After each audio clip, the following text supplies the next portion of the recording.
Go find your basket of fruit and pick out an apple you think looks good. Now, using a sharp cutting knife, carefully cut the apple at a slight diagonal so that it slices right through the center of the apple core. While we're here, let's save 2 of the seeds because we'll be needing them later. Now that we've got our 2 halves, let's take the side that still has the bottom attached and place it face down on a cutting board. We'll need to place 2 butter knives perpendicular with the top and bottom of the apple.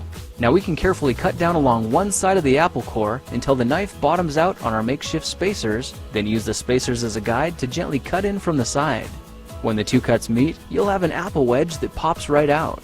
And while we're here, let's cut a piece from the other side the same way.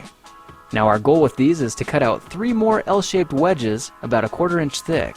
And this time, rather than cutting in sideways toward your fingers, try turning the piece over so you can cut downward and meet the first cut at the bottom. Now with a little wiggle, a new apple wedge should break free. If you repeat the process 2 more times, then stagger the pieces back together, the effect is a beautifully layered wing.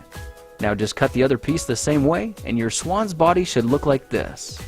To make a place for the head, all we need to do is carefully cut into the front of the body and gently lift the pieces out to reveal a clean and fairly deep groove.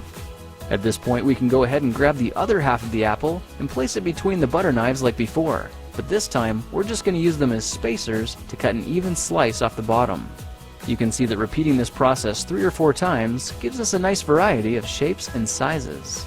Now look for a piece that resembles a heart that's been slightly flattened on top. All it takes to form the swan head is 3 strategic cuts with a knife. I made 1 angled cut to form the head, a horizontal cut to form the neck, and 1 slanted cut at the bottom for the base. Now you should be able to see how this is coming together, and to clean it up a bit, just use your knife to round off the sharp edges.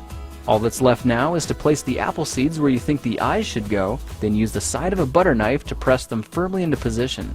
When both eyes look good, simply drop the neck into place, and you're done. You've just created a beautiful and decorative apple swan. I spritzed mine with a bit of lemon juice to help prevent it from turning brown, then put it on display to show off for our dinner guests later that night. If you try using different apples, you'll get a nice contrast of colors, and every bird will look a little bit different. Well, now you know how to take any ordinary apple and turn it into a decorative and edible apple swan. If you like this project, perhaps you'll like some of my others. Check them out at thekingofrandom.com.